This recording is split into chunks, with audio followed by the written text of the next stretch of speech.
Welcome back to the Gridiron Grind with Andrew and Lance. We're gonna kind of do a recap of a really fun, crazy wild card weekend. I think it might have been possibly the best wild card weekend we've ever had. Um, Up until one point, there was a stat that I saw, which was really crazy, that every game up until I think like the last game of Sunday was decided in the last 2 minutes. Like the team leading in the last 2 minutes of every game lost the game. I thought that is insane. That's just how crazy this wild card weekend has been. But first, I need to apologize if I seem a little like not myself because something crazy just happened.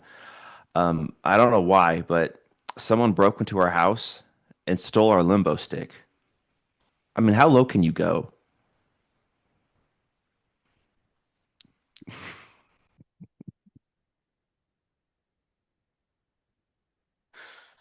Uh, wow. Just wanted you to know that I have a bunch of written dad jokes on this notepad. There's like 100 here, so I'll be using these plenty of times. Hey, way to be like Jerry Jones in order to reveal what you're thinking before you actually read off the jokes. I like that. Exactly, exactly. This is the Jerry Jones draft sheet right here. Dude, that was so funny when Jerry Jones stuck that up in the air and his I son's like, know. I "Put was like, that down, Dad. what? What are you doing?" But hey, Oh, he's sticking Jerry. around until they win a Super Bowl. I guess he's gonna live till he's like 115. I think the way I look at it is that as long as he's there, there's not going to be a Super Bowl. So That's fair. I keep it I up, kind of Jerry. agree with that. Hmm. Wow. Well, thanks for the update on the limbo stick, Andrew. I Yeah, didn't yeah, know and I need then that in my life. yes, yes, and then later on, I saw that same guy, a couple days later, who stole my limbo stick. I saw him kicking his own door in. I thought, oh, he must be working from home. That's a double whammy Wow. for you. First thing in the morning. Okay.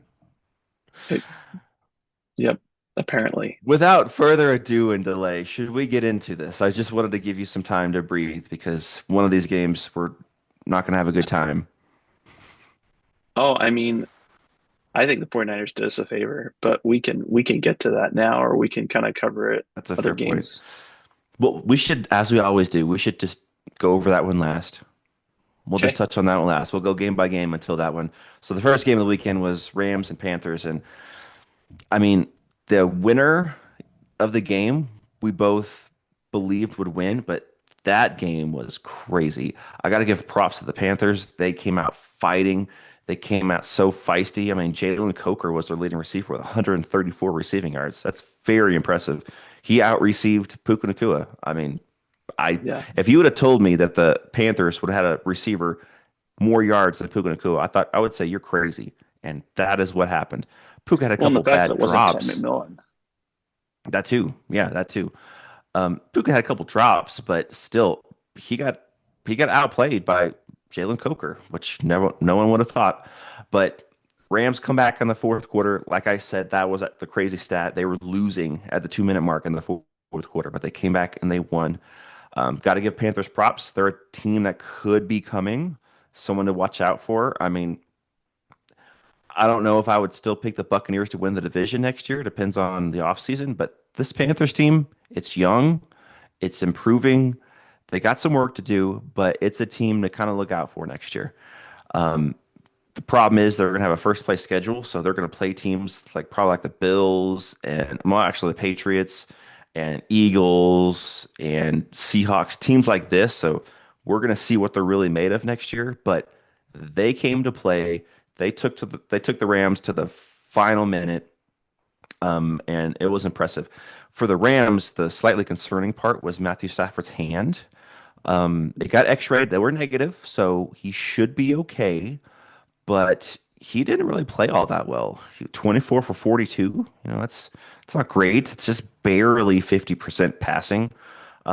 304 yards, three touchdowns. That's pretty good, but just overall watching the game, he didn't look all that great. But they still got the job done. Defense was really leaky. They gave up 31 to the Panthers. So what are they going to do when they're playing the Bears coming up? who are, well, we'll get to them next, but they can put up some points. So that's going to be a really fascinating game. But my main takeaway though was just the Panthers are really feisty and they could be something to watch out for next year. This is just kind of ironic because this is not your feeling about the Panthers even a few weeks ago. Well, yeah, I mean they were impressive. They were literally a minute away from winning a wild card game against a lot of people's Super Bowl favorites. If this was them beating the Steelers, you're like, okay, it's just the Steelers. No, that's a good win. But them doing this to the Rams, I'm thinking, okay, I'm starting to become a believer now. And watching that whole game, they they schemed up some good things for this team. And if they keep everyone in house and they get some improvements, they need some O line help and probably some D line help. Maybe one more solid target for Bryce Young because outside of when Tet's covered, outside of Jalen Coker having a great game, usually they kind of stumble a little bit. The problem Yeah. though is Rico Dowdle's not very happy, so I don't think he's coming back. So it's going to be Chuba Well, Hubbard I was and who knows who else. it was kind of surprising. Chuba Hubbard had a decent game. Like he It was had pretty some, decent. Yeah. yeah, I'm not sure why they ran with him as much as they did. I would have loved to see more context on that. I never saw Yeah. that come Yeah. forward because it feels like they used him a lot more than I thought they would use him. hmm Um, Yeah, for sure. Um, and Rico Dowdle said in the post game that him getting his touches limited the past few weeks is going to affect his decision in free agency, which basically that means I ain't coming back unless you guys pay me a lot. So well, it's interesting because Hubbard had only 13 carries, but he was 46 yards, two touchdowns. I mean, solid it day, it, it wasn't solid day. bad. hmm Um, yeah, uh, I don't The know. interesting piece is also they drafted Jonathan, I think his name was Jonathan Brooks a couple drafts ago, They did. out of Texas, and he's been just injury prone at the major injury after major injury, but he should be healthy next year. So that might be their two back punch right there is Hubbard and Brooks, and they might let Dowdle walk. We'll see. I don't know. To me, I feel like you got to go with someone else. You can I agree. you can keep Brooks if you want, and you can say that there's potential, but you got to bring someone else to compete for the second spot. If it was hmm me, this is just me, Andrew. If I'm the Panthers, Kenneth Gainwell, put him on your It's a good option. radar Yep. because I think he's the perfect different running back to Hubbard because Hubbard's more of a pounder. So I Yeah. think that Yeah. someone like Gainwell could work really well in Carolina. And he's probably not going to be super expensive either. Yeah. Not really. And he has the perfect name for a running back. Gainwell. Yeah, he does. Unless he doesn't gain well, then that's not a There good you go. name. Then hmm you're just gonna take a beating in the social media chats. hmm Do you have any other thoughts on the Rams and Panthers game? 'Cause it was a fun game. It was back and forth. I Um, loved it. I thought McMillan had a good day. The fact he had He 81 did. yards. It seemed Um, like anytime the Panthers needed a play, like, hey, we're desperate for some kind of momentum changer, McMillan made the play. excuse me. I'm trying to think if there's anything else that I thought was noteworthy. I mean, Puka Nacua had another, 111 yards. Great day. Devontae Adams, hmm great day. Oh, Colby Parkinson. That catch, Yeah, that basically game-winning catch. Whew, boy. it was a great catch. Well, hmm and the part that you were talking about with Stafford is I never heard like what point he got the actual finger injury. Was that early? Yeah. Was that I think it was third quarter sometime. Like I watched the whole game and there was a point where he was getting pressured and he threw a pass and I think his hand hit someone's like arm or shoulder pad okay? area. Hmm. And I think that was like mid third quarter ish, that range. And it was an incomplete pass and they came to the sideline. He was getting his finger worked on and looked at. And he came back out there and he was still flinging passes, but that's adrenaline and everything. So I think it happened about mid third quarter, if I remember correctly. Okay. Yeah, I mean, it was I was impressed though by both teams. I mean, both teams in different Yeah, ways. But that was a great matchup. Closer than I thought it would be. I thought it was going to be a little bit Hmm. different. I didn't expect it to be a 20 to 30 point blowout, but I did think the Right. Panthers might pull away. Um, so yeah, pretty impressive win. I It's not how I wanted the Panthers to make the playoffs, but I feel good about how confident I was that this Panthers team might turn into something. Yeah. So this will be a team to watch. Yeah. Um, Yeah. That was a good call by you this year. It'll be interesting though, like running it back next year in Tampa. Uh, that's going to Yeah. be I'm not very sure. interesting. Yeah. I mean, they haven't made any changes really. Um, I think they are looking for a new OC. Yes, and a new quarterback coach. Yeah, Yeah, that's right. That's right. Which, I mean, that might help. Because Baker did struggle the second half of the year and the offense kind of sputtered out because Baker was throwing those really dumb interceptions. But will a QB coach fix that? It's hard to say. We'll see. yeah. I mean, I don't know. It's tough. Yeah. And then also in this division, if Harbaugh goes to Atlanta, which it sounds like that's the place kind of interested in, I think he's going to get interviewed there, then whew, it's going to be a three-team race. And the Saints aren't going anywhere either. They're improving. I mean, all of a sudden, if Harbaugh goes to Atlanta, they have pieces there. I mean, they still need some help, but with a good coach and they improve a couple spots, this division in the NFC South could be very interesting. It could be Yeah. very competitive, like out of nowhere. Well, I think the problem for the Falcons was just the Penix pick. The moment they picked Penix, I think was the moment Yeah, their franchise was bound and to this is struggle. and they picked him after they gave Kirk Cousins $100 million guaranteed contract. I wouldn't do that. That's not the way I would run a team. But what do I know, Hmm. Andrew? Um, Hmm. but it's just like back to back first round picks have just been awful because the Rams gifted or the Falcons gifted the Rams I think a Hmm. top 10 pick. Um, I don't know if it's top 10 anymore because the Falcons did win oh, they did like their win. past That's few true. games. I think it's like 12 in that range, but it's still a really good pick. Really high. That's really Hmm. high. I mean, because you got a pick in the 20s and then they got better value. Hmm. I mean, that's Hmm. crazy. Let's see here.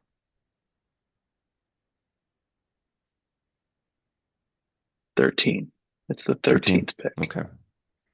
So not quite what I was thinking it would be, but still, that's ridiculous value for Los Angeles. Yeah, they have the 13th pick, and then they'll probably get if I mean if they win it all, they'll have the 32nd pick as well. And if they get balanced a couple rounds, they'll have the 29th, 30th pick. So they're gonna have two first round picks next year. Yeah. It's not fair. A team that good gets two first round picks. I mean, yeah. I mean, when teams are willing to make that dumb of picks or trades, then Hmm. that's the fallout, man. So, yeah. Yep. Okay, let's move on because we got some games to talk about. Yes. Uh, let's go to the cardiac kids. Packers at the Bears. I mean, I don't know how the Bears keep doing it. And I Mhm. just remember vividly in our chat, I think it might have been you that said like this was like maybe early fourth quarter, and I think that either the Bears threw their second pick or they didn't score, they had a punt or something like that, and the Packers got the ball back, and you said, "Is this game?" And then I wanted it to be. I really did because we both picked the Packers to win. And I wanted the Bears to finally not have this crazy comeback and finally learn what it means to actually be in the NFL. But I couldn't believe it at the time. And I made a comment of somewhere along the lines of it's the Bears and it's not zero on the clock. So I can't say it's game yet. It's somewhere along those lines. And I I did not want to be right. I wanted to be wrong in that moment. I really did. But it's also being a Vikings fan, it was also entertaining to me to see a collapse that the Packers had. Um, it was So are you in a I win-win, Andrew? kind of in a way it would have been better if it was like a tie somehow, which it can't. But ended in a tie and neither team won. But it was crazy. I saw this game as the Packers gave this game away as opposed to the Bears winning it. And I could see the argument on both sides. I can, but the Packers defense just got ate up, giving up 25 points in the fourth quarter. How do you do that? You're up 21-3 at one moment, and in the early third quarter, I think. Yeah, early third quarter, you're up 21-3, and you score a total of six more points against the Bears defense, who was giving up yards all year long. Jordan Love, I mean, he was playing pretty well. I don't think this is on him. His receivers dropped a lot of passes. His defense was just getting torched by Caleb Williams. I will give Caleb Williams credit on that. I think it was 4th and 8. That throw he had on the sideline, that could have been throw of the year. It was that impressive. And that's just what he does. He makes these crazy Superman moments, like 3 or 4 times a game, but other times a game, he looks kind of average. I mean, he was 24 for 48, 50% completions. It's not great, but he had 361 passing yards. That is good. 2 touchdowns, no turnovers. That is good. I'm just not sure how much longer that can last. And I say that every week, which gets me to the point of thinking, do I need to rethink this? Because every single time they have these fourth quarter comebacks, I'm thinking, yeah, that can't last. That can't last. And then it happens again. And it happens again. And it's kind of annoying because this is something that shouldn't be happening every single time, and yet it is. And the point I made when we made our picks was I thought that the Bears' turnover luck was going to end, and that was going to end their game and end their season. And I was half right because they didn't get any turnovers, and the Packers got the turnovers. So the Packers won the turnover battle. But the Bears still somehow found a way to win. It was wild. Again, I do believe it was more the Packers gave this away because that drive that Jordan Love had to try to come back and win the game. How many drops did his receivers have? There's like 3 drops, I think it was. It was insane. He was doing all he could. You know me, I'm not a Jordan Love fan, but I'll give him props in this game because he was dealing out there. He was throwing some dimes. His receivers just weren't catching him.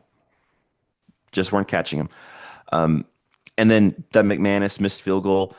And again, I didn't want to be right, but I said he's going to miss this field goal. Now I was predicting overtime just because I thought that'd be fun.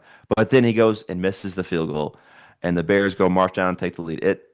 It's just annoying. But the Bears they're hosting again because there's a 2 seed, so they have another home game. Awesome. But they got the Rams coming up. I don't anticipate the Rams blowing a 21-3 lead in the third quarter. Now, will they get up 21-3? That's a different story, different question. It could be more competitive throughout the whole game, very possible. But I just don't see them having an epic collapse like the Packers did. So I still am gonna pick the Bears to lose, but I have to say I am not having that much confidence anymore because they find ways to win, and it's frustrating.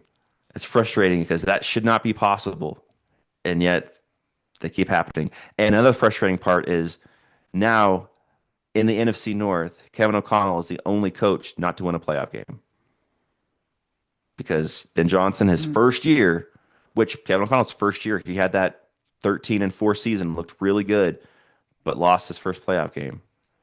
Ben Johnson won his first. So credit to Ben Johnson. Got his team rallied, got his team to win a game. And now Kevin O'Connell's the only coach in the NFC North not to have one. He's 0-2. So that's got to change. That's got to change quickly. But congrats to the Bears. Great comeback. You won the fourth quarter 25-6. Don't Crazy. know how much longer that can last, but I said that all year long, and I've been wrong all year long. So we'll see what happens. Yeah, I mean, uh, one thing I was thinking about as we were talking about this, Andrew, was um, I think a big reason why the Packers weren't able to pull this win out was the running game never got going. I Mm, mean, you look at yeah, Josh Jacobs' average 2.9 yards per carry. It's just not good. not good. Yeah. I mean, Chris Brooks broke one for a 16-yard run. Reed got a 14-yard run, but uh, Hmm. if they had found a way to get the running game going, I think they could have bled more of the clock, but they never did. Um, Yeah. they just continually had to lean on Love again and again and again. Um, So, which just makes it frustrating as a team to be able to be successful when you Hmm. can't seem to get things going. One other thing too, I was going to mention is Colston Loveland had a monster game. He I did. mean, he Yeah. absolutely ate the Packers. Hmm. It was an awesome job. I mean, and really, you look at the rest of the team. Like DJ Moore was fine, but Adunze, like nothing crazy. Burden, nothing crazy. It's like they did just enough to move the sticks as far as other players, but Loveland was the key. He Hmm. was the one that was really driving the ball down the field. So definitely very interesting. One part I was going to say too is DeAndre Swift kind of had a sneakily like decent game.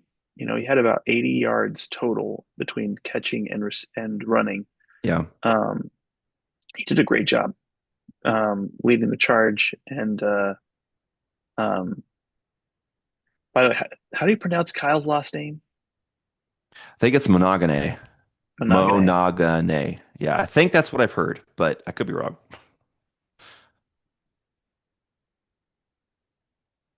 It should have been Monin guy, something like morning guy, but Monin guy. I don't know. It just would have been cool, Yeah. but Yeah. would Yeah. have led to some great fantasy football names. So bad job on your family's part, Kyle. Yeah. Hmm. But yeah, I don't know if I have anything else to add, man. But here's the part I think is the most unforgivable is the Packers just lost a heartbreaker to the Bears and somehow allowed themselves to lose to Yes. another heartbreaker to the Bears. Yes. It's insane.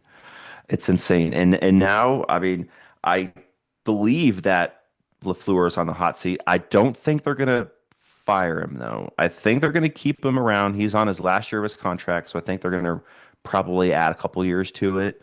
But he is now officially on the hot seat because you can't have this happen. This epic collapse, and he's Well, 3-6 in the playoffs now, and he's lost three straight. So yeah. it's that's getting up there. Like, okay, we got to change this around a little bit Hmm. because they traded the Hmm. farm to pick up Micah Parsons. They were all in, and I don't blame them. I mean, got some It is pieces a on little this tough team. though. It is a little tough though with Micah Parsons because of the fact that, he got injured. Kraft got Exactly. injured.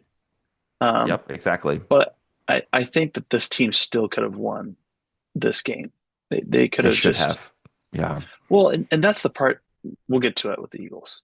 But you have to win. You have to win games that you should win. You have to. Hmm. Yep. Um, and I think that what we just saw was better coach. I mean, Ben Johnson, he's a great coach. Like we have to admit that. Yeah. Yeah. I'll admit I was wrong at the Maybe beginning of the year. I didn't fully believe on him because it was his first year, but I give him props. He's done a great job. well, and just over the fact that is it bad that his team gets down by 18 points, or like has to have an 18-point comeback? Sure. Like yeah, that's definitely Hmm. not great. But the fact that you can speaks volumes to the type of players that you have and the mindset you have with your locker room. Hmm. Um, I go back to that Black Friday moment in the locker room. They're Hmm. cheering, they're excited. Like that's what you want as a team. You want to feel Yeah. rallied and united. Um, so yeah, that's my thoughts on this game. The only other thing I will touch on, then we'll move on to the Bills Jags, is I don't know how much longer he can have these press conferences like he did because he literally basically said, I bleep and hate the Packers. And that, I mean, you probably do, but you don't say that to the media. That's kind of crossing the line a little bit. Um, I mean, I know they're your division rival, but gotta be a little respectful at the press conference. Say, yeah, we they're a very good team, but I'm so happy that we're able to beat them again. They're our division rival. We really, really want to make sure we don't lose these games. Something like that. Be a little bit more respectful. But he's like, no, I effing hate the Packers. Oh, all right. We're gonna go down that route. So it's fine when you're winning, but I don't know how long that can last. That's an interesting way to present yourself to the media. That's all I'll say. I mean, I get that. I feel like that's kind of like the Sirianni complaints, where it just depends on if he wins. If he wins, then it Yeah, won't become a story. If he loses, then it will become a story. So hmm, that one we'll have to monitor over the next few years to see how for it sure, unfolds. for sure. Okay, now we have few games here that we got wrong in different ways. First, we're gonna go Bills Jags. This again was a really fun game going down to the wire. I didn't get to see this game. This is the one game I didn't really see any of. Um, we had stuff going on Sunday, but I kept up with the score and I noticed that I didn't see it, but Trevor Lawrence had a pick early in the game. I didn't know what that was about.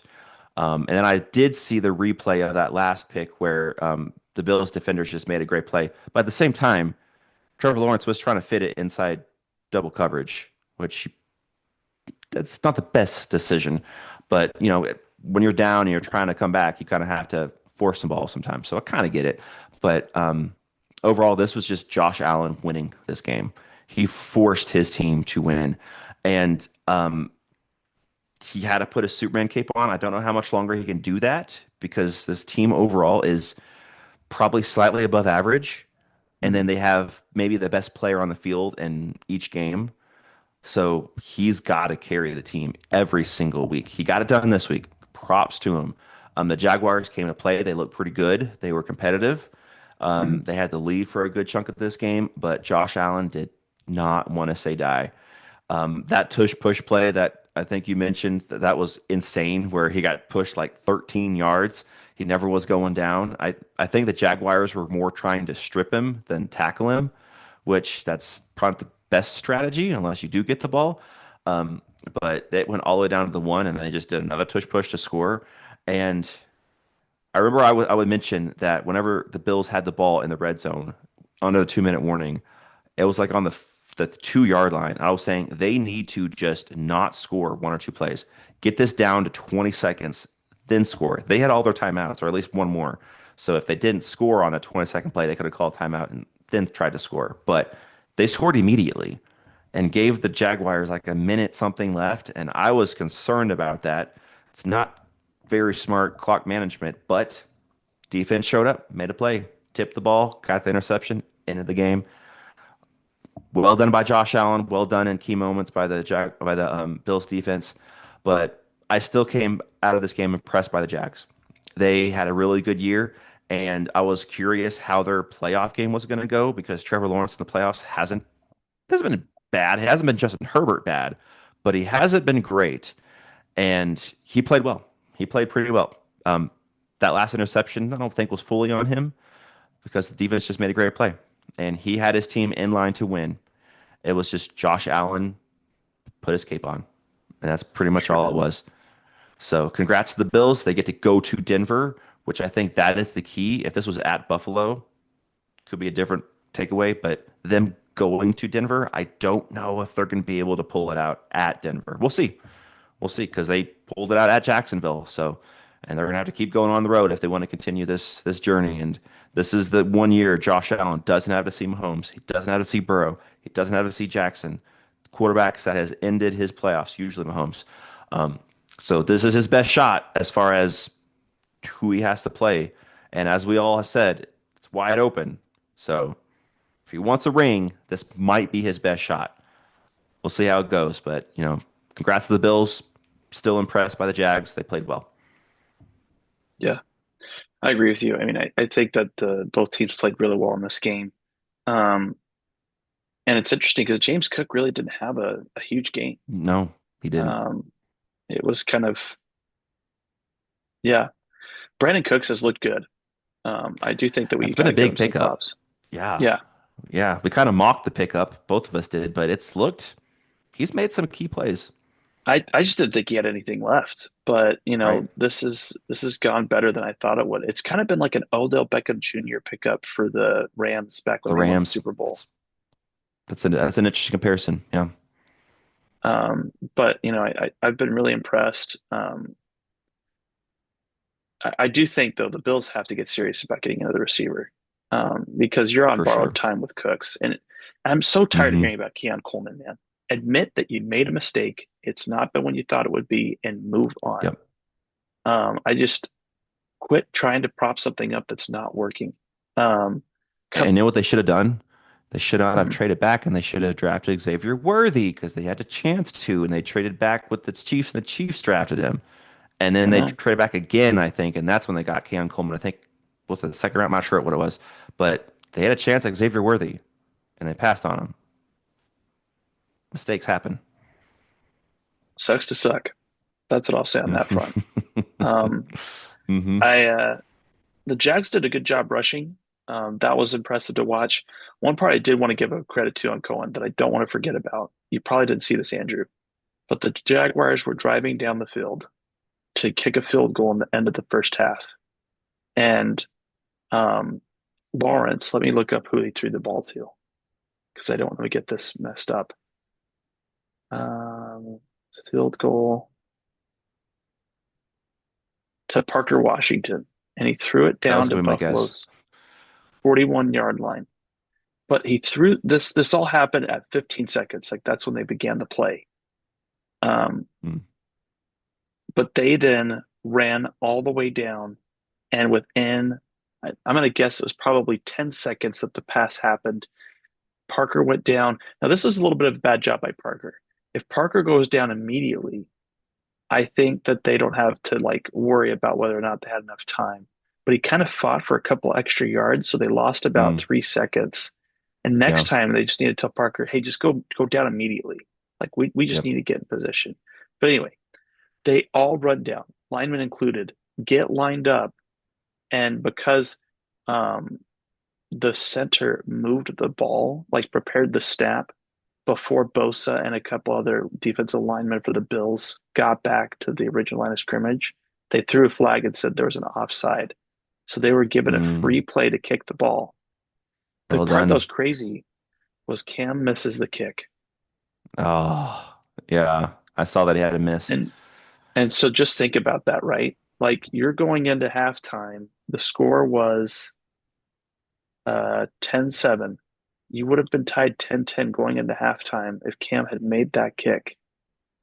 Um, so Yeah, and that's one thing I'll say about Cam Little. He has a killer leg as far as strength, but I've noticed that his accuracy has been spotty sometimes. Like mm, he hasn't made all his kicks that he should. Now I know that right. that was a long field goal. That some of those over 50 yarders are difficult, but in that moment you have to make it. You weren't rushed because you had a free play, like you said. Just go out there, kick a Yeah, field goal. right. And that's one thing I've noticed. I've noticed that there's been some games where he's missing a couple. I'm like, as opposed to like a Will Reichard, who doesn't have as strong of a leg as Cam Little, so he's not going to kick a 70-yard field goal. That's not his game. But he is just like he's a game winning kind of field goal kicker. At least this year. I don't want to jinx him, but his accuracy was on point all year long. Every 50-yard field goal, super confident he's going to make it. 56, 59, doesn't matter. All right, it's going in. But he doesn't have the leg that Cam Little has. So if Cam Little can get that accuracy fine tuned, he could easily be the best kicker in this league. He just got to Yeah, tweak a couple things, especially in those key moments. yeah. But it was to me that was like probably the biggest play of this game. I think that sequence, Hmm. if they get the field goal and you go on 10-10, it could have been a very different outcome. Yeah. Because you think about it, you lost by a field goal. And Yep. it's like back to the Packers example. And it's hard not to you can't blame one person, right? It's never fair to blame one person because it's a Sure. cumulative effect of lots of missed opportunities. But it matters, man. It matters. You have to make your opportunities, or else it'll come back to bite you. I mean, now Trevor Lawrence had two interceptions. That can't happen. Hmm. You cannot throw two interceptions and expect your team to be able to win. Um, Unless you're Caleb but Williams. I don't even know what to say about that, man. Yeah, no words. So, but it was a good game by the Bills. I don't know how long this could continue. One thing I will say about Yeah. the Broncos, I'm getting tired of how many people are sleeping on the Broncos. Like this is the team that is leading the NFL in sacks. In sacks. They Hmm.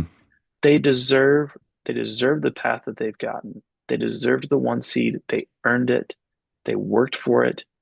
Hmm. This is not. I mean, let's be fair, right? I think there's a little bit of a. I don't know if the Seahawks deserved it. I don't know. I Mm. don't know if they did the soft schedule because they weren't the best team in the NFC West last year. Did it give them just enough of a Hmm. bump to win the division this year. Maybe that's unfair. Maybe I'm being too harsh, but the Broncos, on the other hand, I really felt like they deserved it. They played good football in key moments. The Packers win the win over the Packers. That was a really big game. Beating the Chiefs the first time around. That was a really big game. Um, and like I said, that's not to say the Seahawks haven't been good. I just like that Colts game for the Seattle Seahawks. I don't know. I guess if you're asking me who do I think has a better chance of really taking off, having a better postseason, I'm going to go Broncos. I think Bo Hmm. Nix is the better quarterback potentially right now. The potential for Nix seems to be higher. We'll see if Darnold proves me wrong. I could absolutely have egg on my face by the end of this whole process. But yeah, I just think the Bills are going to have their hands full this week, and you can't get I'll away ask with you. Shakir. Yeah, Yeah, yeah. go ahead. I was just going to ask you this: who would you rather play? Because between Seattle and Denver, would you rather play Josh Allen and the Bills if you're Denver, or would you rather play a banged up 49ers team that Seattle has now? I kind of might lean toward a banged up 49ers team. If the 49ers were healthy, I could see them winning that game. But Hmm. with Kittle out and Fred Warner probably not coming back yet, I just don't know if they have enough to beat Seattle in Seattle. I know CMC's awesome. He's going to do what he needs to Hmm. do, and Kyle Shanahan's a great coach. I just don't know if they have enough on this roster currently right now to beat Seattle in Seattle. Would I be surprised if the Bills beat Denver in Denver? I would not be surprised because Josh Allen is capable of doing that. I'm not going to pick that. I'm picking Denver to win, but I think I'd be more shocked if the Niners won than if the Bills won because of all the injuries the Niners have. I think that's where I might lean right now. Um, I do think one thing you have to add into the equation is it's a divisional game, Yeah, and that it's fair. makes it more complicated. The Bills and Broncos are not rivals. Hmm. I do think there's one other important factor we have to put in this equation. When the Bills and the Broncos played last year, the Bills absolutely blew the doors off of the Broncos. That's going to be on the Broncos' mind. Um, and it's easy because the fact they've had 2 weeks to prepare and look at this. Hmm. Um, the rest factor will certainly be something to equate into that 49ers game. I'd say I'd pick the 49ers only slightly because the fact of the divisional factor. It Okay. makes it a different game. You know, the Bears Packers game I think was far different than what we would typically get in a playoff game because the fact it's a playoff Hmm. rivalry. Which I just wanted to take a side note. It was a little insulting for the Amazon broadcast to call that the best rivalry in football. I know that's insane. Come on now. That was such a That's loser annoying. comment by the broadcasting team. Because did Hmm. you not watch the Steelers Ravens game the week before? Have you not watched any Eagles Cowboys games? Have you not Hmm. seen? I mean, we could go on with so many examples: the Broncos and Chiefs, the Chargers and the Chiefs. Bills Patriots. Yeah, I mean, there's so many. The best rivalry in football. I mean, Hmm. that was definitely No. a feeding fodder to the Hmm. Bears Packers fans watching the game. Which fine, whatever. But yeah, that was a bit absurd to me. I know that's a dumb comment, but I had to get that out there. It drove me nuts that they said that on the broadcast for the Packers Hmm. Bears game. I agree. I agree. I mean, I don't even think that the Bears are the Packers' biggest rival throughout the years. I Yeah. I honestly think that the Vikings Packers is a bigger rivalry than Bears Packers because the Bears haven't been good in over 20 years. What I thought about the Lions, like the Lions and Packers have gone back and forth too. Maybe Hmm. this year wasn't as on point, but Anyway, yeah, man. yeah.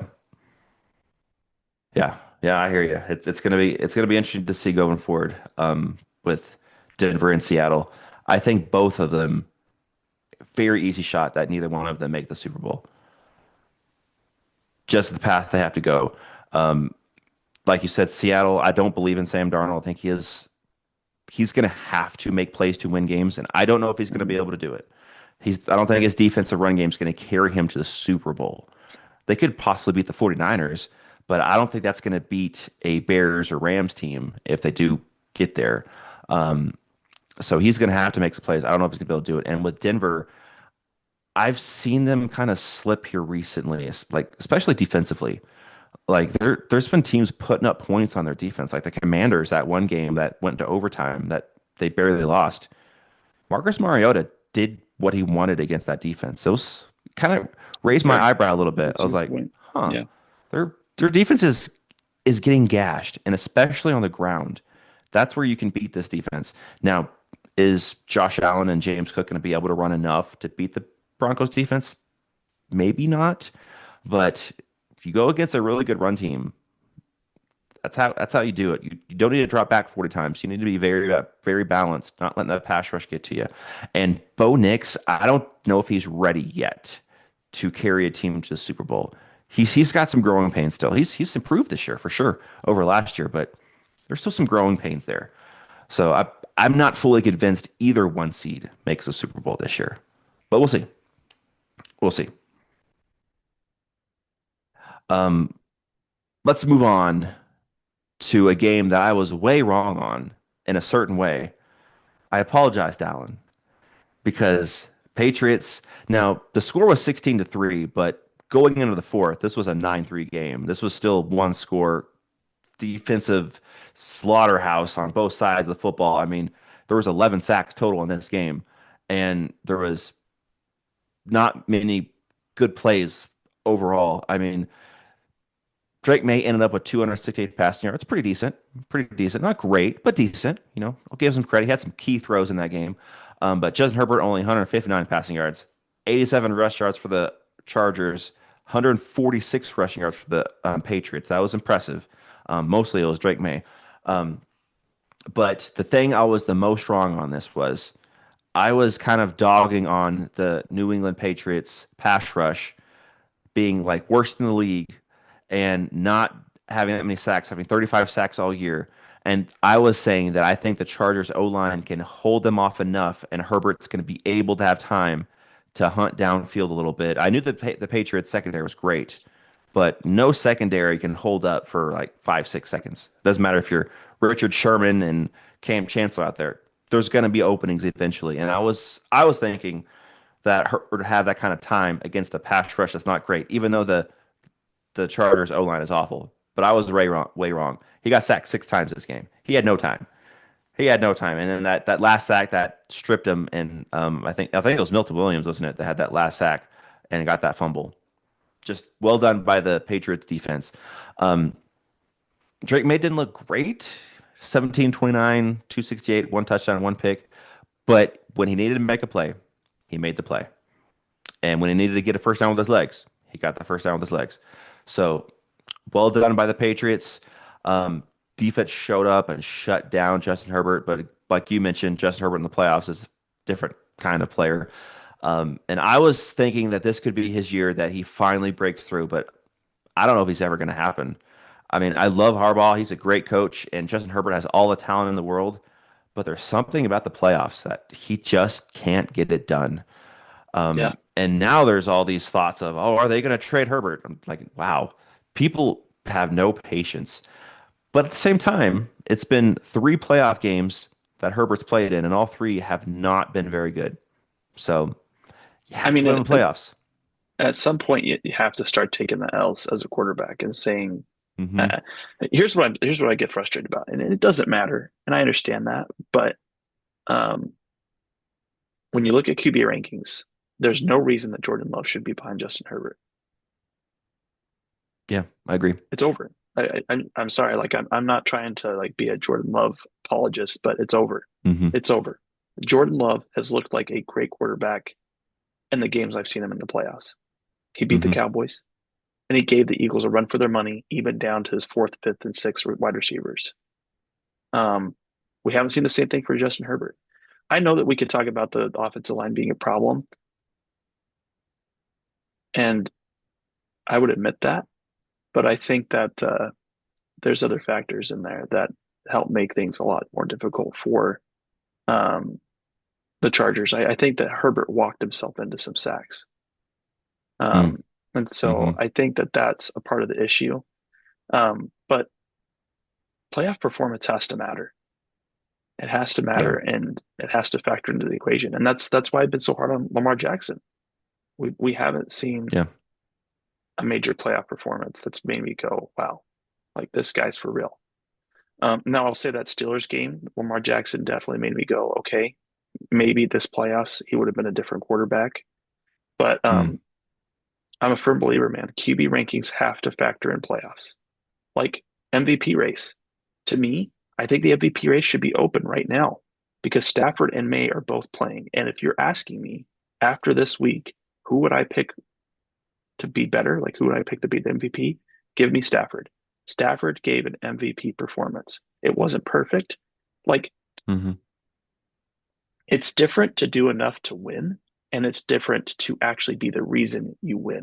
That Colby Parkinson hmm pass was hmm like the reason that the Rams won. If Stafford doesn't make that throw, I don't know if they win.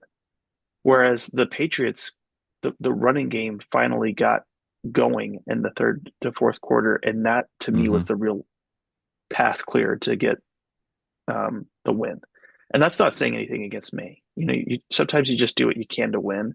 I just think that you have to factor in the playoffs. That's the only way you can fairly rank people because I mean, look at Aaron Rodgers.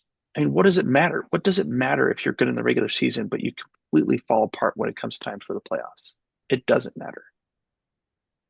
Yeah. Yeah. And we'll get to Aaron Rodgers in the next game because it was an interesting moment, his last pass, possibly as an NFL player. But yeah, so, you know, props to the Patriots. Their defense showed up, shut down the Chargers. Their offense did just enough to win, get a 16-3 win, stay at home next game against the Texans. That's going to be interesting. Yeah, it's That's going to be going to be fascinating. interesting because if the Chargers, who have they don't have a bad pass rush, they have a probably above average pass rush. It's pretty decent. But if they can get 5 sacks on Drake May, what is possibly the best pass rush duo, not the best pass rush team, that's the Broncos, but the best pass rush duo in Anderson and Hunter, how are they going to handle that? And how is Drake May going to be able to navigate the pocket? That's going to be fascinating to see. And then the flip side, this New England Patriots defense, which shut down a good offense against the Texans offense, who is fine. It's not great. It's fine. How's that going to happen? That's going to be a Mhm. fascinating game. I'm really Yeah. excited and interested to see that. That could go either way. Patriots are at home, so they should be the favorite. But I think I heard some initial numbers coming out that the Texans are favorite. I'm thinking that's strange. I don't think that should be correct because the Patriots are at home. They have the better Really? quarterback. That I haven't checked, but I heard someone say that, and the initial like line had the Texans favored. You can confirm that if you want to. I didn't check it, but that's what I heard someone say on a podcast this morning. I'm like, really? It's It's odd. the Patriots. The Patriots Okay, at standard, the that standard should be home favorite of three. okay. That's much better. Okay, the person I Now, was this hearing is was wrong. interesting. The Do you want to take a guess for the Rams Bears game? Who's favorite in that game? I Yeah, mean, by favored by now, how much? people are probably on the Bears the bandwagon. They might be favored in this game. And if I was going to guess, it's 1.5. 3.5 for the Rams. Oh, 3.5 for the Rams. Oh, interesting. So that's surprising. I It's surprising, but I agree with it. Yeah, that's fair. But Yeah. I didn't expect that. I thought that Yeah. the love for the Bears might change a little bit after that game. So it's interesting. Yeah. Yeah. That is interesting. But yeah, props to the Patriots. Great win. Drake May, his first playoff game, got his first playoff win. Very well done. Moving on to home against Houston against that defense. It's going to be fascinating to see. All right, we got 2 games left here. We can probably kind of run through the Texans Steelers because it kind of ended the way we thought. It was competitive for 3 quarters. The Steelers hung around. It was like, I think it was 10-6 at one point until the Texans defense scored 2 touchdowns. But this was kind of as advertised with defense, defense, defense, and the Texans offense doing just enough. The run game got going there a little bit with Woody Marks. He was running kind of all over the place. He had 112 rushing yards. Yeah, Not initially. Initially, the Steelers defense was shutting that down, but they sure you were. lean on them enough, You lean on him enough, you're going to break through a few times. In that third quarter, the Texans' running game was just gashing him left and right. Now, CJ Stroud needs to quit trying to give this game away. I mean, they had a stat where he had lost a fumble all year, and in that game he lost two, and then he threw a very bad interception in the red zone, which he should have He just sure did. ran that. He wouldn't have got the first, but he at least kind of got 2 or 3 yards, kick a field goal, continue to score points. But he threw a bad throw, picked off, and it was like, come on, dude. I'm a big CJ Stroud fan because of the person he is, and his interviews are awesome. His post-game interviews are just fantastic. But man, he did not play well this game. It was the No. defense and the run game that won. I mean, he was 21 for 32, 250 yards. That's not bad, but those three turnovers were just awful. Just so awful. Only reason why the Steelers kind of kept in this game. But the Texas defense shut it down. They had that fumble, scoop and score, or the sack, scoop and score, I should say. And I don't blame Aaron Rodgers for the interception he threw, the pick six, because you're down, what, 23-6 or whatever it was, and you have to do something quickly. So you got to hunt downfield, but that hasn't been his game pretty much all year. And so him trying to do it didn't work out. And that was probably his last pass as an NFL quarterback was that pick six, which I think is kind of just desserts for Aaron Rodgers, because he pridefully his whole career made sure not to throw interceptions, which he was great at. Great at it. He didn't throw picks. He made sure he didn't do it. Checked it down when he had to. But this game, his last throw, possibly as an NFL quarterback, was a pick six. And I just think that's awesome. That's all I have for that game. It kind of went as advertised. I didn't think it was going to be 30-6 win, but I did not see the Steelers getting double digits in this game, and they did Yeah. not. Um, yeah, I mean, I was kind of surprised how much DK Metcalf was not targeted. He was targeted on only 5 plays last night. Mm, hmm That was a little surprising to me, but talk about a loser end of the season for DK Metcalf. You get hmm a 2 game suspension and then get a fairly soft performance in terms of overall impact in the game. hmm Um, yeah, that was pretty disappointing on that front.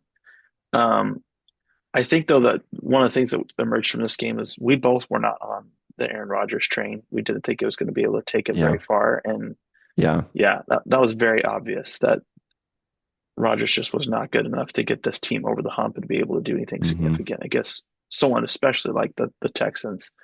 Um, but yeah, very impressed by Woody Marks. He had a great game. hmm Nico Collins will be the injury to watch for next week.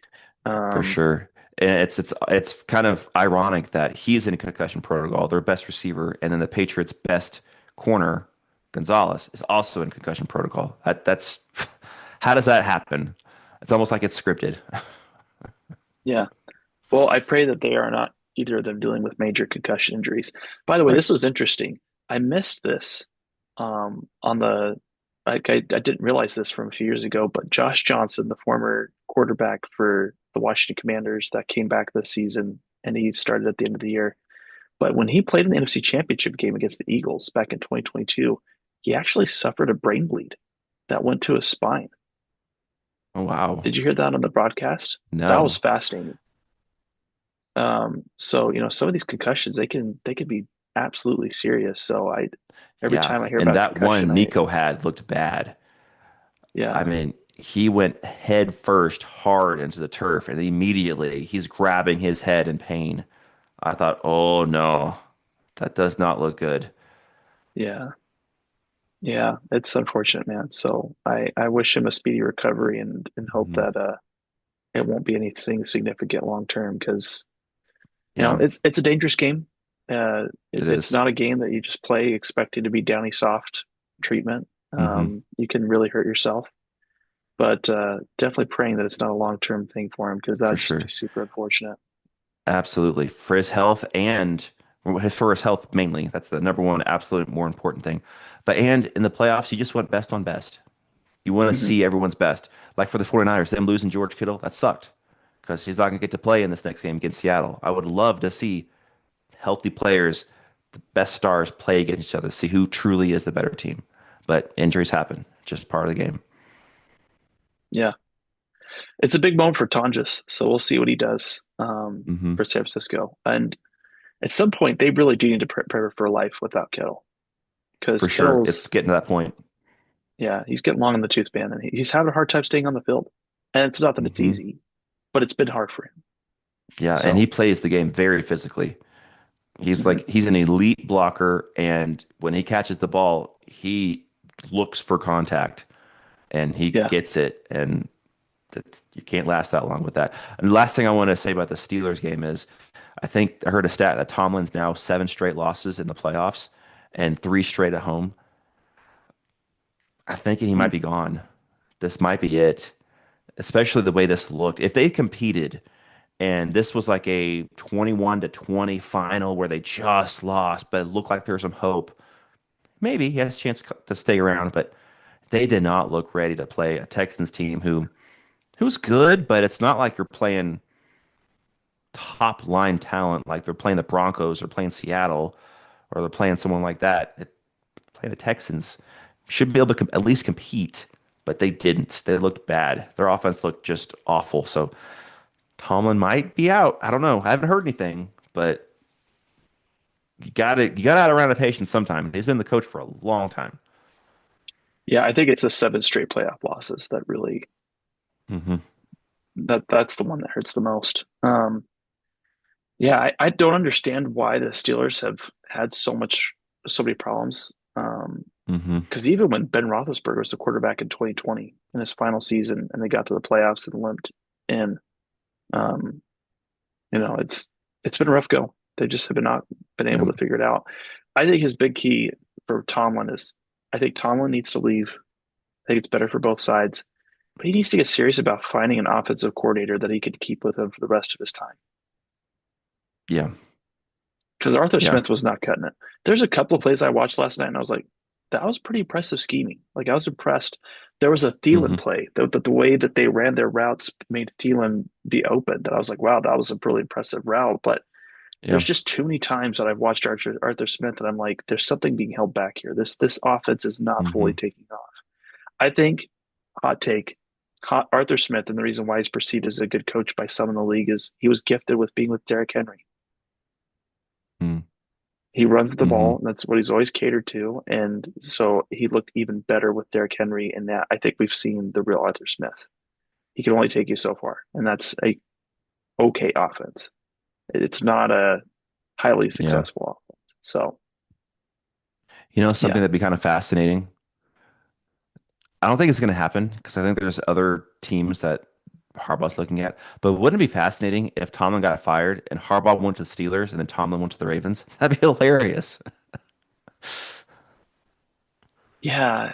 I don't see how I guess the Ravens better though. Whereas the Steelers, I could see yourself talking yourself into that if that makes sense. Hmm. Well, sometimes just a change of person, change of voice can really change the trajectory of a team. But I mean, like you say with Andy Reid and the Eagles, it was just time. Yeah, And Andy Reid's a great coach. It's not like he's not absolutely. a Hall of Fame coach, but it was just it's time to change. And maybe If the Steelers and Ravens, that's the time. It's hard because as the team letting go of the coach, it's frustrating because you're like, this should work. We should be able to stick together. Hmm. But the reality is that it just doesn't work that way. And yeah, I Yeah. promise you, if we could look at a future where what things would have been like if Andy Reid remained the coach in Philadelphia, it wouldn't have gotten better. He had to Yeah. leave. He had to go. He Hmm. needed to go somewhere else. It just sucks that he couldn't deliver those three Super Bowl wins to the Eagles. Hmm. Yeah. But But it's hey, okay. you got We your got just two Super desserts last Bowls. year. Yep. Yeah, we've got two Super Bowls, so I'm not going to cry. But it is a Hmm. bummer to see Andy Reid's such a great coach. He really is. Yeah. And he'll be back next year. In case anyone thinks the Chiefs are done, they're not done. Do not count Mm-mm. them out. Yeah. But with Andy Reid and Patrick Mahomes on your team, you're never out. Yeah, and with that Okay. schedule, because they're the third place team, so that's going to be a Yeah. benefit to them too. That's true. So I don't know who their division breakdown is. I'm not sure who the AFC West plays next year, but yeah, that's going to be very helpful. And they have a decent draft pick. I think it's like 15-ish in that range. So yeah, but without further ado, I'm gonna let you take the ride on our last game, 49ers at Eagles. Say what you have to say. Uh, man, I know that it's easy for me to take flack over the fact that I selected the Eagles to go to the Super Bowl in our picks, but I felt like the path was there, man. The path was there. That there was a very Hmm. realistic path. Like to me, I think that I think the Eagles would have played better against the Bears than the 49ers. I think that the 49ers were a really tough draw for the Eagles. Um, Shanahan is a bitter enemy of the Eagles. He's still angry and bitter over the Eagles beating him in the NFC Championship game, and that's never been able Hmm. to get over it and the whole quarterback situation for that game. Um, Hmm. but wow, man, I mean, I cannot believe that this game went the exact way that it's gone in the past. Where like this whole year, it's frustrating watching a show and literally every episode ending the same way. Um, Hmm. and that's exactly what I feel like has happened. Um, Now, the part that I wanted to cover was um, there's discrepancy among people about who should be to blame for this game, who should be to Hmm. blame for the outcome, and um, it's definitely a mixed bag. Um, but here's one thing I thought about after the game that I think is like the perfect question. Why did the Eagles' offensive line the entire season, like almost every broadcast I watched, continue to get treated like the top perennial top five offensive line, but Jalen Hurts was relegated to, well, he's probably playing like a top 15 quarterback. Like, that makes no sense to me because if you watch this game, and it was only one sack on Jalen Hurts, but the running game, the passing game, there were so many times that I was like, the offensive line is not doing their job. They're not putting people Hmm. in spots to win. Um, for example, there was one part in this game, and I want to go back to see if I can find um, where this was. But there was a penalty on Cam Jurgens, and um, Yeah, it took away. Yeah, a Jalen big Hurts run. had a 10-yard run, and Cam Jurgens Hmm. held him, and it just killed the drive. It ended in a punt, Yep. and it's just like they've been calling penalties on Cam Jurgens all year. You're going to have to play a little cleaner of a game. Like I know that there's some saying, well, that's not really holding; it was acting. But it's like you have to be conscientious of that. Like you have to keep that on your mind. You have to make sure that you're not putting yourself in a spot to Hmm. give your team a penalty. That penalty killed our drive. Just absolutely killed it. Just took all the wind out of the sails. There's another play where Saquon Barkley ran it, and I think this was the next play. Dallas Goedert got in the most horrific football stance possible. I don't know Yeah, if you saw this. He I was saw not in a that. stance ready to be able to block somebody, and he gets blown up, and Saquon Barkley gets tackled. I just this happened the whole game. The whole game where just offensive line mistakes were just egregious. And I say that Dallas Scott's part of the line because you're part of the blocking. Tight ends are part of the Hmm. blocking for running game. You act as an extension of the offensive line. But it's like we have got to get a run blocker.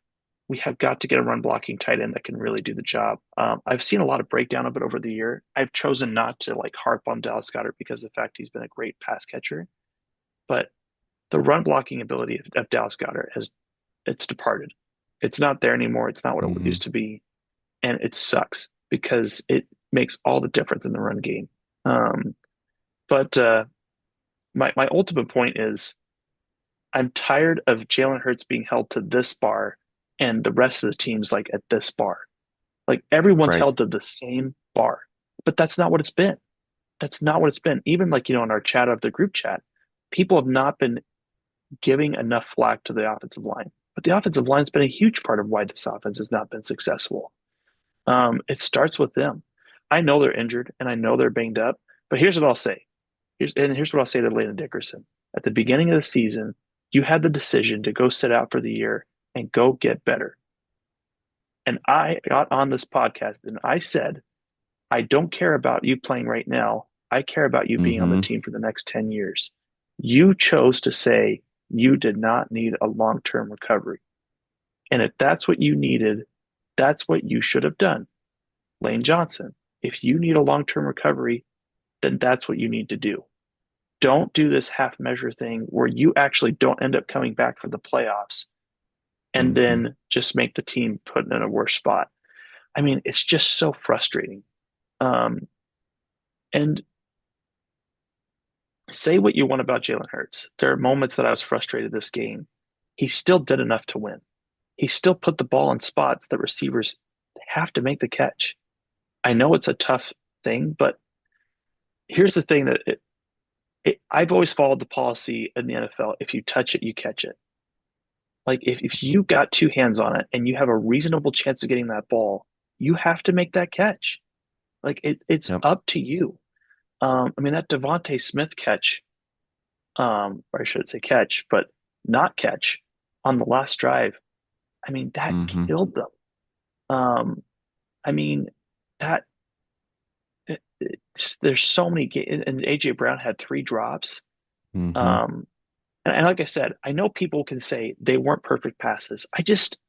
I'm over it. I'm over it because, like, does Trevor Lawrence throw perfect passes?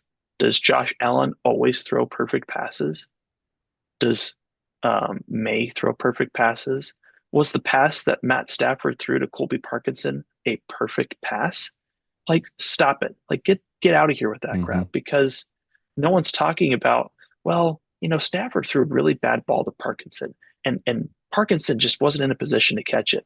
No, Parkinson knew I have to make this catch. If we want to win this game, I have to make it work.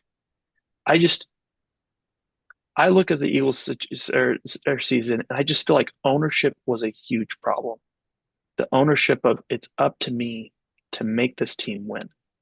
And that was missing the whole year. Who do you want to blame for that? I don't know. I don't know who deserves the ultimate blame for that. I don't know if it's Sirianni. I don't know if it's Patullo. Here's the only thing I know. The ultimate job of an offensive coordinator is to make it easier to get things working. That is your job. If you can leverage any plays, any concepts to make it easier to get the offense operating, moving. I mean, Tom Brady, you know how I feel about Greg Olson, Andrew, but this was Mm-hmm. probably Tom Brady's best broadcast that I've watched He because to stumbled a couple me, times. He stumbled a couple times where he didn't say the right thing. He's like, "Oh, I mean," and I was like, "Come on, Tom, you're better than that." I But mean, I hear you. how many? If we go back and watch the broadcast of the Eagles games, I promise you, no one went after Patullo. It was always someone else for Mm-hmm. the most part. I think Troy Aikman in the Mm-hmm. Chargers game did a good job of outlining where Patullo could have been better at some spots. But like the Commanders game, I didn't hear anything about it. The Bills game, I didn't hear much about it. But this game, Tom Brady did a great job of emphasizing the fact, why are they Yeah. slowing down right here? What are they doing? They're letting them rotate in. It's just giving a break to the defense. You need to put your foot on the throat and keep driving. Mm-hmm. Now's the time to no huddle. Um, but like that's what it's been the whole year, man. It's been like trying to hold a bar of soap when your hand is completely wet, and we're just squeezing the bar as tightly as we can, and it's just slipping out of our hands. Um, it's just so frustrating. I shared the stat with you and Dallin, but Mm-hmm. I see it. Yeah. it's worth it's worth mentioning. But the Eagles ran 48 hitches on 37 dropbacks, surpassing their own record for a number of hitches on dropbacks. Um, in combination with hitches, the other combination I saw run a lot was they would run post and corner routes on the inside and then verticals on the outside. That's just not a beautiful passing concept. Dan Orlovsky did a great breakdown of showing how the routes the Eagles were running were bringing defenders from other areas on Mm. receivers to make it so that there wasn't someone open. It just wasn't thought out. The game plan was not good enough. Um, and so where does that leave me overall with the season? I think the biggest problem the Eagles had this year, it wasn't the fact they made Patullo the coordinator, because they got to it late. They got to it late and they had limited options. But here's where I fault the Eagles. If you're gonna go with someone that's an internal candidate, you better make sure you have someone else that can replace them halfway through the season if they're not panning out. Because it was the same story the whole season. Um, Very frustrating, man. The defense could have done things better for sure. Giving up as many points as they did in the fourth quarter was not ideal. And I don't want to Hmm. excuse him. Reed Blankenship had an all-time loser game. He was awful. That Christian McCaffrey touchdown on the trick play was just Yeah, he almost was wide open. unforgivable. What are you doing? Um, Yeah. well, the part that's weird is he's looking at him. He's watching him running Hmm. away, and he's letting him run Hmm. away. And then he gives up the touchdown. He's like, shoot. Like, well, what did you think was Hmm. going to happen? Like, I don't know. Yep. But there are several other moments. There's a big penalty on Reed Blankenship. Um, just very frustrating. Um, yeah, man, we got to go back to the drawing board. Um, but all that to say, I hope they don't get rid of AJ Brown. I hope that I hope they can work it out. Um, there would be a $20 million dead cap penalty if they traded AJ Brown. So there's no benefit to getting rid of AJ Brown. You're not going to get two first round picks, I don't think. Um, I you don't even know if could, you get one first round pick after this year. yeah, I don't, I mean, he did get 1,000 yards, so it's not like he had a horrible season. Hmm. Um, I don't know, man. It's frustrating. I thought this could be a different game. This was a bad defense that we could not get going against. Our Hmm. defensive line also kind of became a no-show in the second half. Didn't get a Hmm. sack on Brock Purdy, and that definitely made a difference. But there's just lots of different. There's a cumulative effect. I think for me right now, Patullo's number one, offensive line's number two, receiving is number three, running backs number four, with tied with Jalen Hurts number five. I'd say somewhere in that combination. And you could Hmm. put Sirianni in with Patullo, but we saw it with Kellen Moore. Even Brian Johnson in 2023, that offense was good. They were like 10th overall. The offense moved the ball. We just had terrible end of game sequences. Um, yeah, I don't know what you do, man. I do see continued themes of frustrations with hitch routes. Um, we haven't done so many like bubble screens or wide receiver screens as we did with Johnson. Um, but yeah, got to clean it up this offseason. The one part that's good about this loss is we will get rid of Patullo. He's not back. There's no way. Um, Yeah.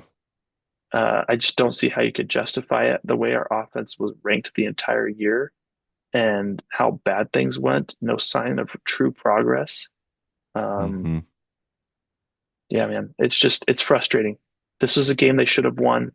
Quinyon Mitchell came up with two huge interceptions that we never Hmm. really took advantage of.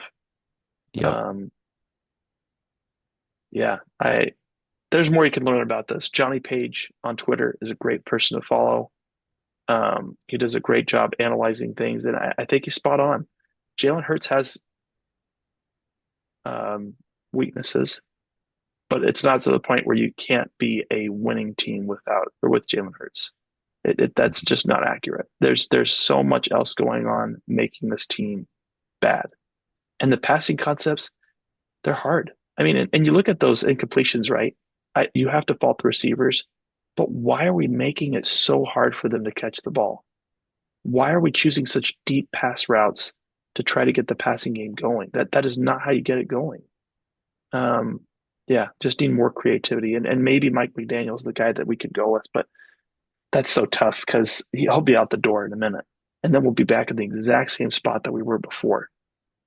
Um, Yeah. so I thought about this, and if it was me and I'm the Eagles, I think the person I want to look at is Todd Monken from the Ravens.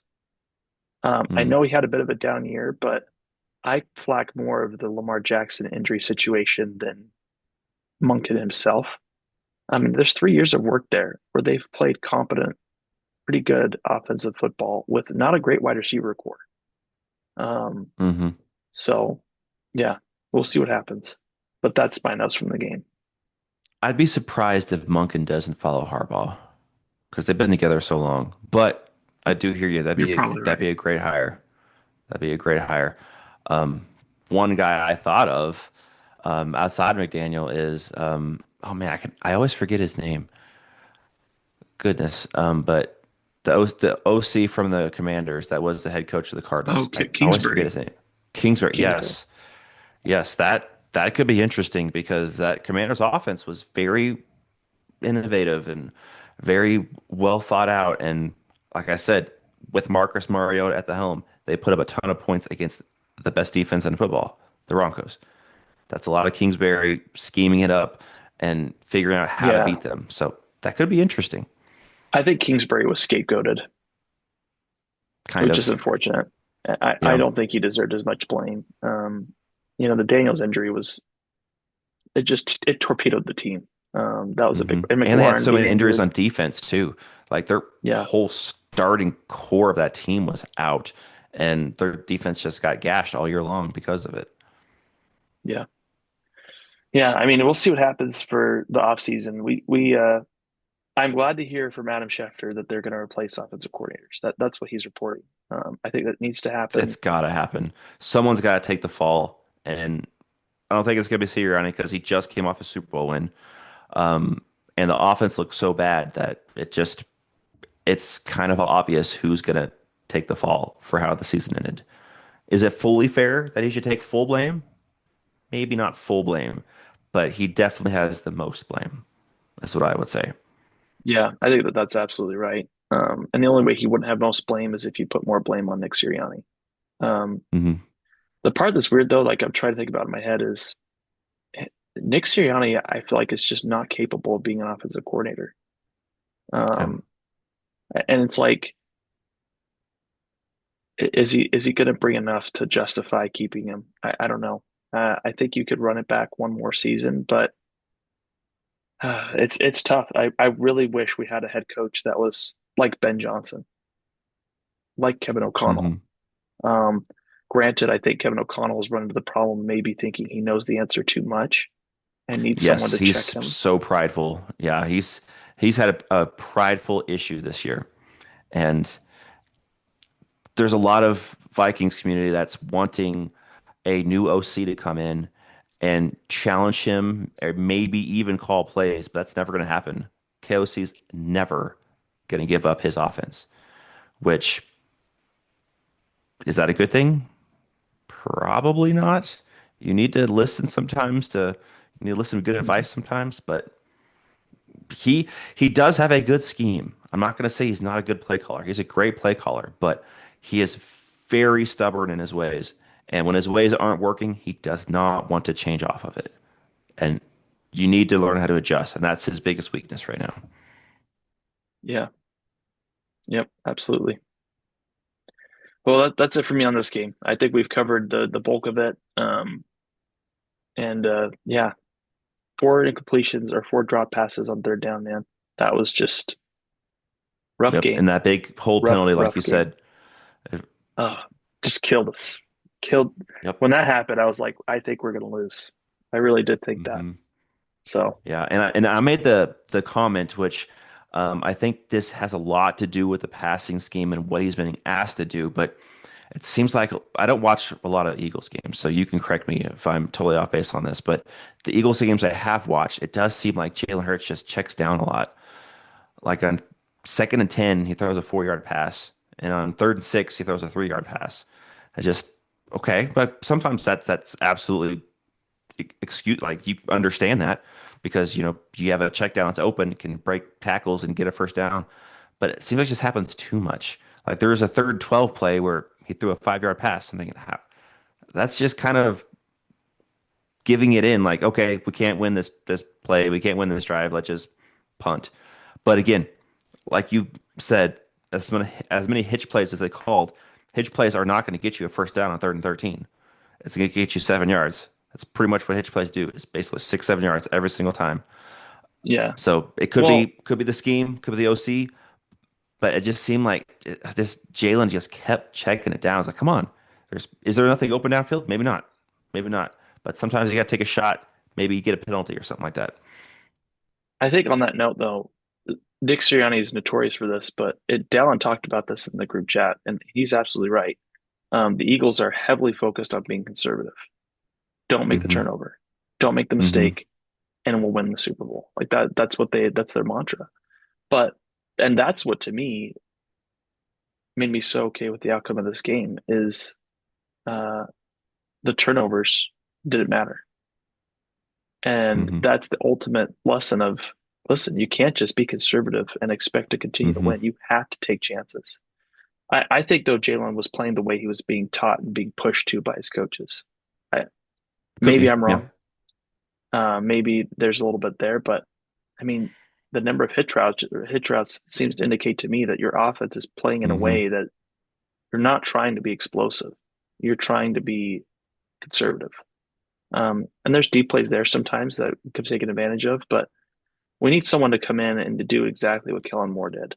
Turn things on their head, Hmm. really decide what's actually going to work and what doesn't. Um, I know people say that there's that it's the running game was the reason why we won. And that's part of it, but the bottom line was is we had better accountability in 2024 than we did in 2025. Like really better accountability. It just and more smart. I wish really truly I wish we could go back in time and tell Dickerson to go get the surgery, take off the year. Hmm. We don't Hmm. need a 25 to 40% Dickerson. We need 100% Dickerson. And because we didn't take that, I don't know.